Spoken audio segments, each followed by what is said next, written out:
love Pokemon and character designs, and we're 5 videos into this series, so I don't really think I need to spend too long with this intro. You can read the title. I'm ranking gym leader designs today, and this time we're taking aim at one of my favorite generations, Unova. But not only is it one of my favorites, it also is one of the generations with the most number of characters to rank, thanks to the differences in leaders between versions and added leaders in the sequels. And so since we've got so much going on, let's establish some rules here. First, the triplets are gonna be ranked together. Not only are their outfits the same, but they were really designed to be a set meant to go together. Second, characters with different designs between the games will have each design appear on the list separately, so you'll be seeing Alessa and Iris show up twice each. Third, we're only counting designs from a character's time as a member of the league. Sharon's look from the first games don't count, and neither does Grimsley's cool Alola look or Caitlin's from her time in the Battle Frontier. I'm judging the characters based on how clear their preferred type is, how much personality I'm getting with their look, and the overall quality. But as always, don't forget that this is just my list, and your opinion may be different than mine. And with that, we've got the rules laid out, and let's jump into the ranking. Who's that Pokemon? Number 19. Iris's leader design. I want to make it clear right off the bat that even at its worst, Unova's designs aren't really all that bad. I like Iris's color palette, bringing a very cute and spunky look to her, and the silhouette her hair has is iconic, making her easy to recognize. Iris falls this far down mostly because I am simply not getting Dragon from her here, and especially with the fairy typing getting introduced, I'd be more likely to expect her to send out a Ribombee than a Haxorus, which admittedly is a fun element to her character. Dragon Tamers can be cute little girls too, but I think the point still stands. Who's that Pokemon? Number 18. Sharon. I guess you could say that Sharon's normal typing is clear from him looking normal, but I'd say this is actually just boring. A fine attempt at the idea that will later be perfected by Larry. I will commend Game Freak for successfully having Sharon's general silhouette and color scheme stay consistent across the games, while also giving him a huge upgrade. Growing his hair out and ditching the glasses and jacket means he no longer looks like he fantasizes about getting isekai'd into another world, you know? He may be pretty low on this list due to being pretty boring, but were I to be ranking glow-ups, he'd definitely rank higher for that one. Who's that Pokemon? Number 17. Chantal. I wish I liked Chantal more than I do. I think she's super cute and oozes personality, giving me big Velma Dinkley vibes with her short hair and glasses. She's a bit shy looking and nerdy, making her being a writer obvious even without her constant book and pen in hand. But shit, I hate the main element of her design. The giant ribbon around her neck is meant to resemble a black cat, and yeah, I can see it, but I think it looks dumb. And what's worse is that it always makes me think black cat equals bad luck equals dark type, which is wrong. She uses ghosts. And if she just didn't have a big ol' ribbon throwing me off, I don't think I'd have a problem with that. Here's hoping Masters EX gives her a new outfit that gets rid of the Black Cat of Doom. Who's that Pokemon? Number 16. Caitlin. Caitlin doesn't outright annoy me the way Chantal does. Really, she's just kinda meh. I'm definitely getting her sleepy princess vibes with her dress resembling a nightgown a bit, and the fact that she's always yawning, but while the shape of her hair is distinct, it's sort of goofy looking and feels like there's no good reason for parts to be held up like that. Her biggest problem is that the addition of the fairy type once again throws off the semblance of her psychic typing. Sparkly pink butterflies supporting her hair, and some real fairy imagery with the sheer element at her top. Hell, even before Gen 6, she never really felt particularly psychic if you ask me. I will concede though, that this is a clear and exciting evolution for her design from her time in the Battle Frontier, so at least she's got that going for her. Fuck. Who's there? Nobody, fuck off! Who's that Pokemon? Number 15. Chili, Silent, and Cress. The biggest thing the brothers have going for them is that they certainly get full marks for representing their typings. Having their hair and eyes perfectly styled and colored to make their element obvious at a glance was basically a necessity to make their gym gimmick work well, and they didn't disappoint. And lucky for them, the fiery one is also loud and outgoing, and the watery one is calm and collected, giving us some basic yet clear personality with their hair too. But that's sort of what puts them so low. Their whole design is just their hair. The chef theme is clear and even looks good, using black and white to complement their different colors effectively.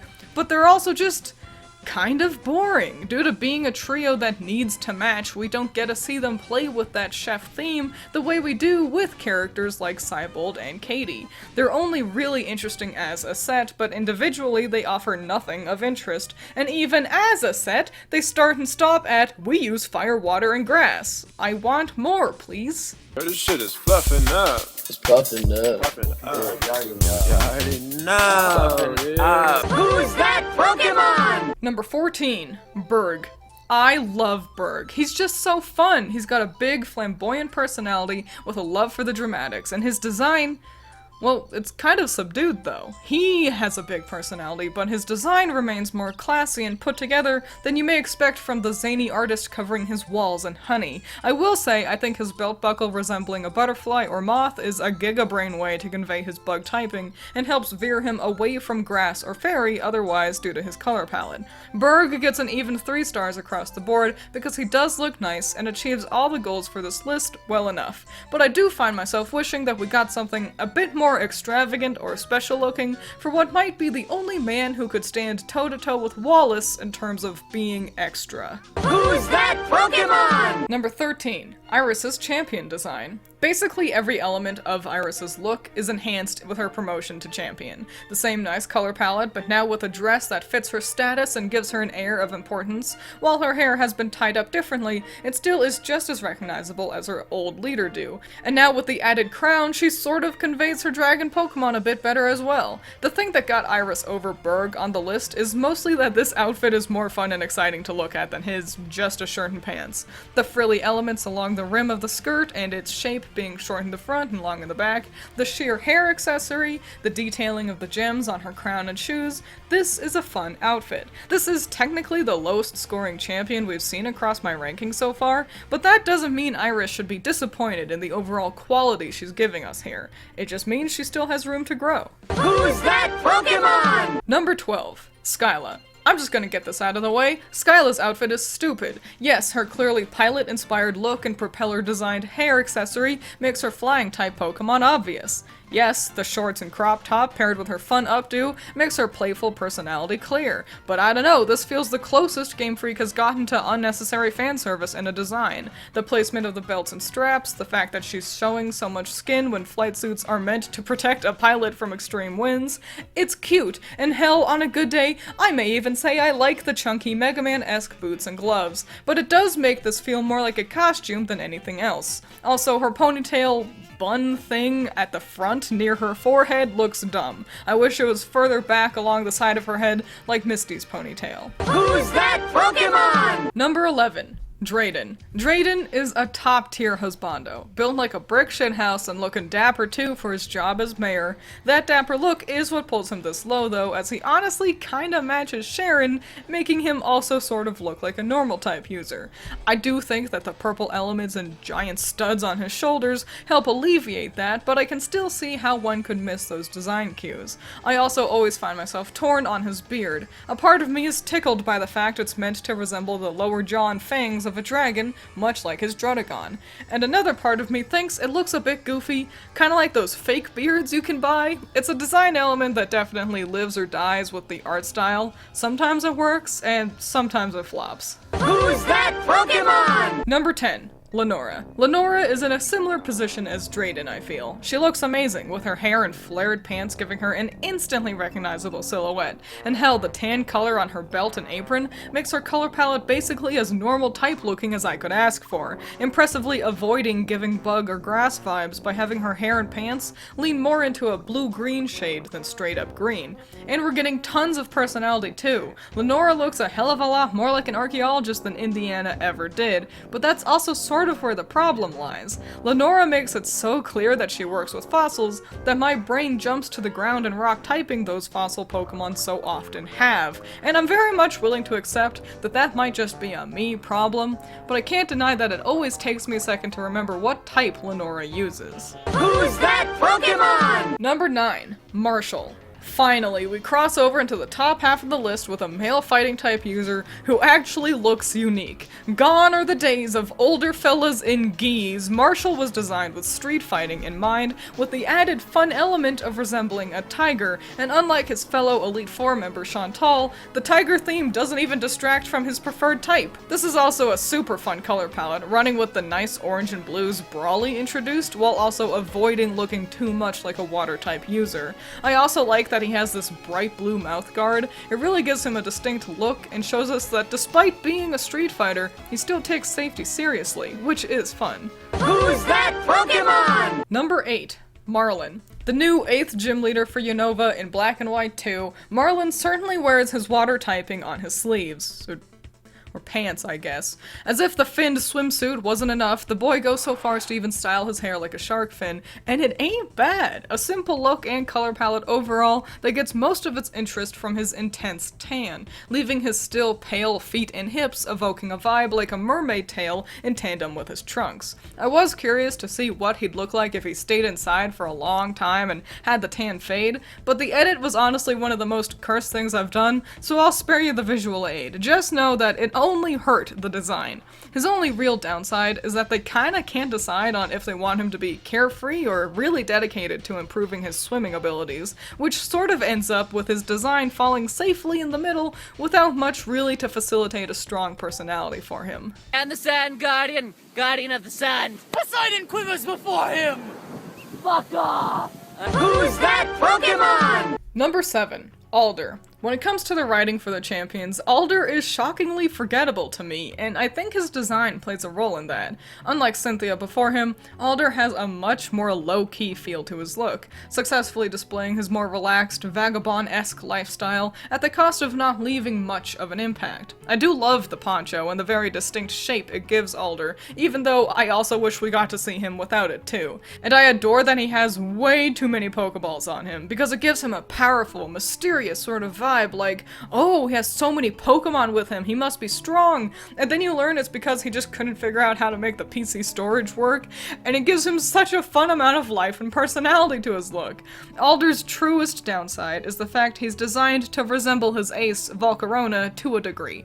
While they have successfully done so, it ends with him giving more of a strong fire-type feel when he doesn't use a specific type. Though, funnily enough, 3 of his Pokemon are bugs, so at best he's a bug-type trainer, which I just thought was neat. Who's that Pokemon? Number 6. Clay. If I think of Unova, I think of Clay. Big Man has got to be one of the most unique looking characters in the whole dang franchise because they just straight up made a cowboy. Luckily, the brown shade of leather also works wonderfully for his ground typing, as does his button-up shirt. Though with the white hat, I could see how some could assume the normal type for him, but it sort of feels like a long shot. I also love the use of teal in the design, balancing out the colors and leaning perfectly into the flavors of the Southwest. And the bold gold elements help bring into his design the fact that he's a business tycoon. You may find him in the caves and mines, but he's got that briefcase because he's on his way to a business meeting. Clay's just a delight, and with him scoring this high and only being at number 6 for the list, I think it's a testament to how good Unova's designs are in the long run, and it only goes up from here. Who's that Pokemon? Number 5. Alessa, Black and White 2. Being a fashion model, it shouldn't be surprising that Alessa's new look for the sequels looks great. Fashionable, yet avant-garde enough to feel too expensive for most people to afford. The black hair looks great with the giant yellow jacket, though the look really does hinge on her actually wearing the coat, as without it, the design becomes downright bland. I also like the pop of color with the red and blue magnetic feeling elements throughout, though I wish the official artwork also included her sick nasty visor, and I can't help but find myself wishing the blue on her shirt and shorts was black instead. But overall, I have no major complaints. This just looks great. Who's that Pokemon? Number 4. Bryson. Being an ex-actor turned gym leader before the events of the first games, he hides his face with the mask to keep his privacy with his identity, which is such a fun excuse to give him such a distinct accessory, one that would leave him looking quite boring without.